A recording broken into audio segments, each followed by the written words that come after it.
बेटा, good to see you, good to see you. Surprise किया ना? Pops. जीते रहो बेटे, जीते रहो। This is not fair. Why? बिना खबर किए आप लोग ऐसे ही पहुंच गए? Surprise, surprise. भाई हम लोग प्रिया को देखे बगैर नहीं रह सकते थे, हम आ गए। अरे लेकिन प्रिया कहाँ है? तकिया बांध रही है। तकिया बांध रही है? तकिया बांध रही है? क्या सुना आपने? क्या बोला तुमने? कपड़े बदल रही है। क्या हुआ? मैं तो इसकी प्रिया। आओ मेरी बच्ची, आओ। तेरी पहना मामा। जी सीरा, दुनिया भर की खुशियाँ दे दी हमें। नहीं बेटा, झुकना नहीं। जीती रहो, जीती रहो, जीती रहो। ठहरो, मैं तुम्हारी नजर उतार दूं। ओ दादाजी, कैसी हो बेटा? ठीक कैसे आप पप्पू भैया? हाय मामा जी। कैसी हो प्रिया बेटी? मैंने कहा था ना, भगवान ने चाहा तो साल भर में तुम्हारी गोद फिर से भर जाएगी, है ना? क्या मामा, आप लोग ने भी ऐसा क्या सरप्राइज दे दिया मुझे आज? पहले बता देती, सोने वाले को एयरपोर्ट लेने आ जाती। अरे मैं तो कब से, लेकिन बाबूजी ने कहा बच्चों से परेशान नहीं करना है, मना कर। इसमें परेशानी की क्या बात है? हम तो सरप्राइज देने आए हैं।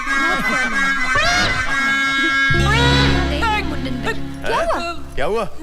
हाँ?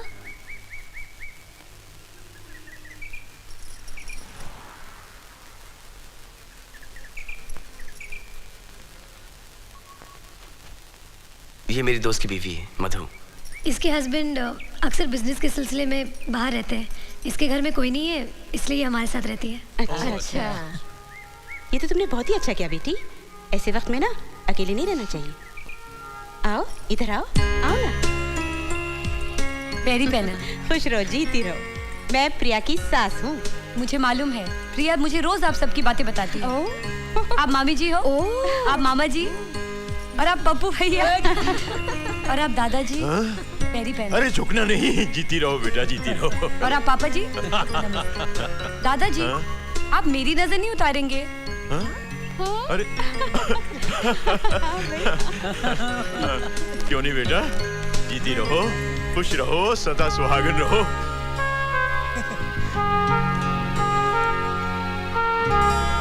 ठंड की बात नहीं है। मिथुन चक्रवर्ती ऊटी में क्यों रहते हैं? ताकि वहाँ के लोगों में वो गोरा दिखाई दे। दादाजी बिस्किट। Thank you. मधु बेटा, तुम्हारा पति क्या बिजनेस करता है? जी वो इंपोर्ट एक्सपोर्ट का। हाँ दादाजी, इसलिए कभी यूके, ऑस्ट्रिया, इंडोनेशिया, हमेशा मलेशिया। बाहर ही रहता है। अच्छा अच्छा अच्छा। भाई कुछ भी हो, बिजनेस तो चलता ही रहता है, लेकिन ऐसे समय में पति को पत्नी के पास ही होना चाहिए। कोई बात नहीं बहू, जैसे हम अपनी प्रिया की देखभाल करेंगे वैसे ही इसकी भी देखभाल करेंगे।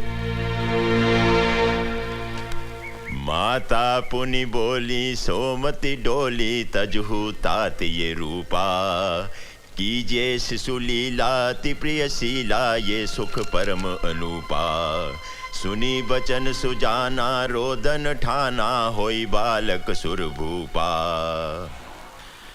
ये सुनकर भगवान विष्णु बालक बनकर रोने लगे और उनका वो प्यारा सा रूप देखकर माता कौशल्या की आंखों से खुशी और ममता के आंसू बहने लगे।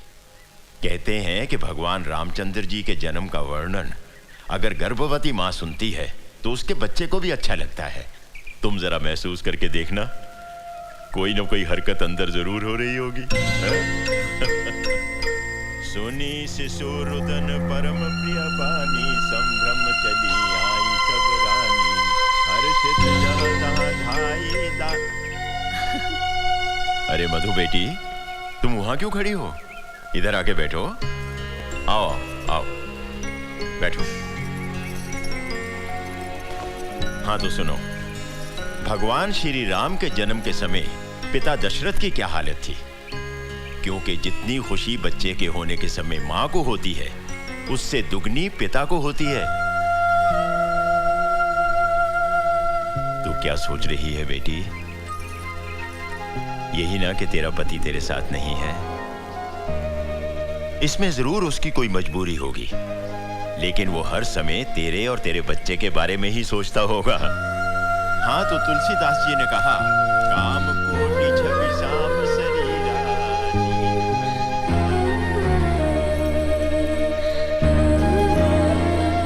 प्रिया, प्रिया बेटी। जी माँ। बेटी वो सौंठ के लड्डू है, याद है मैं दिल्ली से लेकर आई हूँ तेरे लिए। ले खा ले, शाबाश।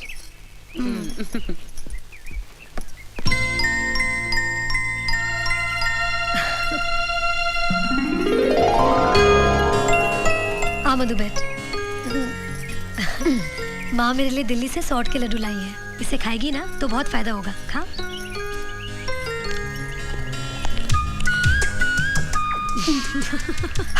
तीखा है ना? लास्ट जब मैं एक्स पे करी थी ना तो मुझे भी बहुत तीखे लगते थे, इसलिए माँ मुझे अपने सामने बिठाकर जबरदस्ती खिलाती थी। एक और खाएगी? अरे मारी कह नहीं मेरे लड्डू खिलाए। ओके मधु। जी माँ जी। अरे तुम यहाँ हो और मैं तुम्हें तुम्हारे कमरे में ढूंढ रही थी। मैं दादाजी के पास बैठी थी। क्या बात है, तुम रो रही हो? नहीं नहीं नहीं, मैं रोने वाली पिक्चर देख रही थी ना, इसीलिए। रो पड़ी। चल तो मेरे साथ। चल बैठ, आराम से आराम से। मधु बेटी, ये है ना, ये सौंठ के लड्डू हैं। इसे खाने से बच्चे को और माँ को दोनों को बहुत फायदा होता है। चल खा ले। नहीं नहीं माँ जी, मैं बाद में खा लूंगी। नहीं नहीं, बाद में नहीं, तुझे मेरे सामने खाना होगा वरना तू रख देगी। नहीं नहीं इतना माँ सा जी, तीखा होता है ना, इसलिए मैं जानती हूँ। चल मुकुल। नहीं माँ जी, मैं शाबाश शाबाश बच्ची मेरी। मुकुल मुकुल मुकुल मुकुल, शाबाश शाबाश। ठीक है ना? शाबाश। अरे मधु बेटी, तुम्हारे पैरों में तो बहुत सूजन है। जी मैंने डॉक्टर से कहा था, लेकिन उन्होंने कहा ऐसा होता है। ऐसा होता जरूर है, लेकिन ज्यादा सूजन अच्छी बात नहीं। मैं तेरे पैरों में ना 7 बूटी वाला तेल लगा देती हूँ, उससे सूजन कम हो जाती है। बंसी, वो 7 बूटी वाला तेल तो लाना। अभी ना। बस रख दो जी। ला बेटी। नहीं नहीं माँ जी, आप मेरे पाँव को हाथ लगाएं, मुझे अच्छा नहीं लगेगा। लेकिन मुझे तो अच्छा लगेगा। जिसे जुबान से बेटी कह दिया, उसे मन से बेटी मान भी लिया। तू मेरी बेटी है ना? हाँ?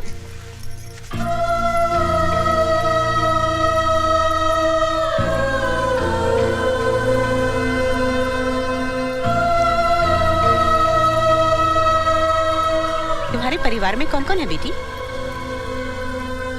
मेरा कोई नहीं है माँ जी। इंडिया में तो होगा ना? दुनिया में नहीं है।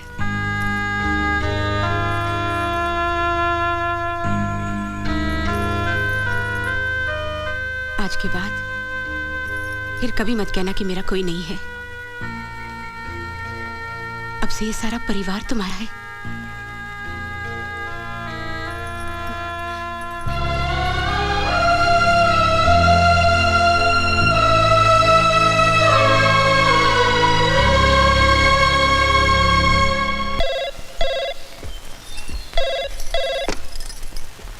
हेलो, नमस्ते पंडित जी, कैसे हैं आप? हाँ जी, 1 मिनट। दादाजी। हाँ बेटा। पंडित जी का फोन है दिल्ली से। हेलो।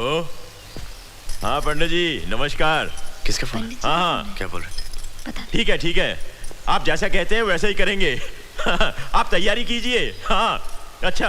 हाँ। किसकी तैयारी दादाजी? राज, पंडित जी ने प्रिया की गोद भराई की रस्म के लिए 18 तारीख का मुहूर्त निकाला है। अरे मुबारक हो। हम कल ही दिल्ली जाएंगे।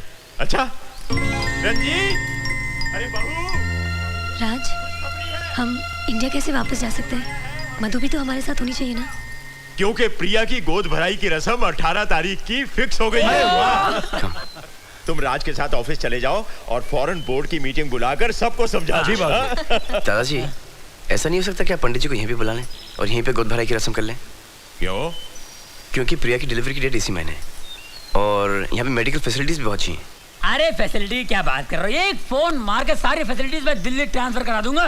यहाँ के फैसिलिटी मिनिस्टर का नंबर क्या है? अरे यहाँ पर मिनिस्टर की फैसिलिटी ही नहीं है। अच्छा, इससे तो अच्छा बिहार है। राज बेटा, सारी मेडिकल फैसिलिटीज दिल्ली में मिल जाएंगी। और गोद भराई की रस्म तो वहाँ की जाती है जहाँ दोस्त हो, रिश्तेदार हो। You're right, माँ, हम सब इंडिया चलते हैं।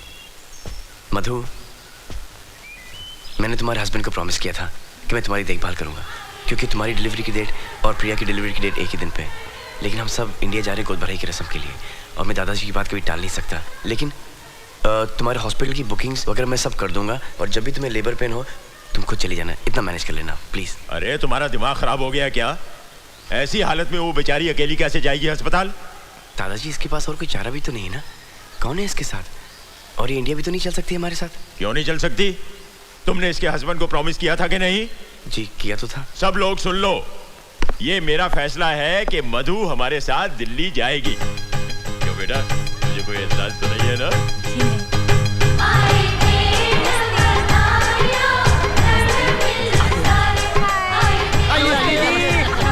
वो मेरे पापा और वो मेरे भैया भाभी। ये लोग क्या लेके आए हैं? शगुन। गोद भराई की रस्म में होने वाली माँ मैके के ही कपड़े पहनती है। अरे वाह, ये रस्म इतनी बड़ी होती है। Very fun. आइए पप्पू जरा बात सुन। जी। वो पंडित जी चावल मांग रहे, जरा इंतजाम कर दे। फूड मिनिस्टर को फोन करो, कितनी बोरियां चाहिए आपको बताइए। ओहो हे भगवान, 2 मुट्ठी चावल के लिए तो मिनिस्ट्री में फोन करेगा। किचन से ला, किचन से ला। ओके, ठीक है। आइए आइए। Excuse me, yes. क्या आपने भाटिया अंकल को कहीं देखा है? देखा तो नहीं, क्यों क्या बात है? क्या आप मेरी नकल उतार रहे हैं? नहीं नहीं, ये मेरे बचपन की आदत है। आपकी माँ फतेहपुर के लाल बंगले में आया जाया तो नहीं करती थी ना? फतेहपुर के लाल बंगले में मेरी माँ कभी नहीं गई। बापू अक्सर जाया करते थे वहाँ।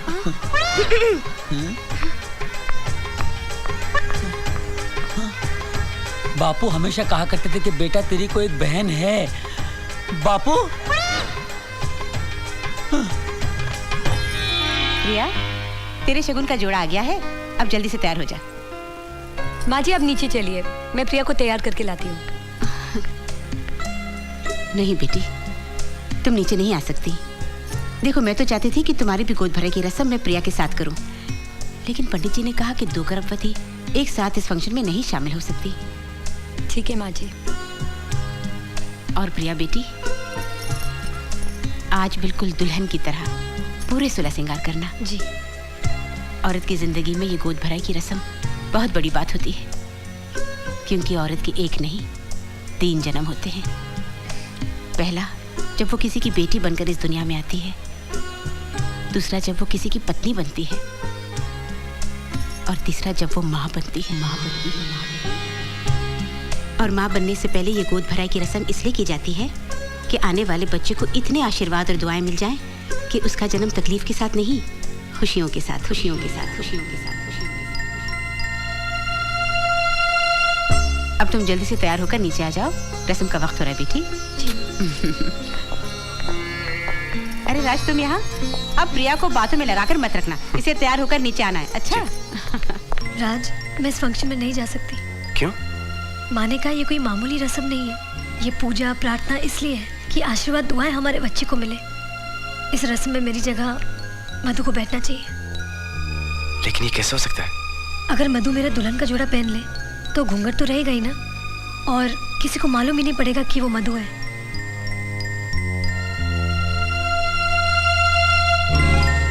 प्लीज राज।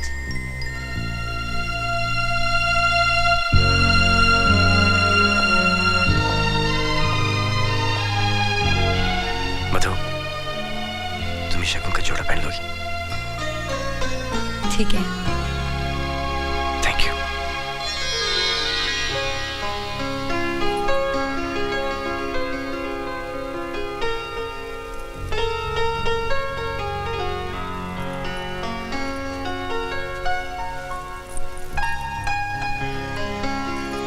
भाभी जी, जरा देख कर आओ ना, प्रिया रेडी हुई कि नहीं हुई। ले आओ जल्दी से। जी दीदी। मामी, मैं देख के आता हूँ। मामी देखे था। देखा?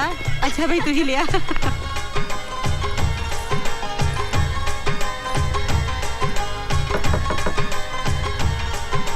कौन? हाँ मैं।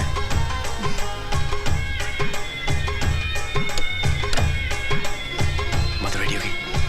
हाँ रेडी हूँ। ओह माय गॉड, लड़कियाँ।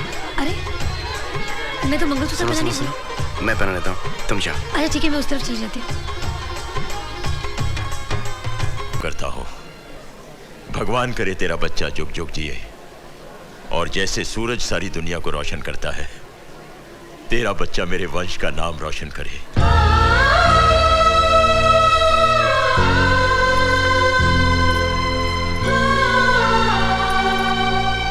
भगवान करे तुम्हारे बच्चे को मेरी उम्र लग जाए और वो तुम्हारी जिंदगी में इतनी खुशियां लाए कि उसके सामने दुनिया की सारी खुशियां फीकी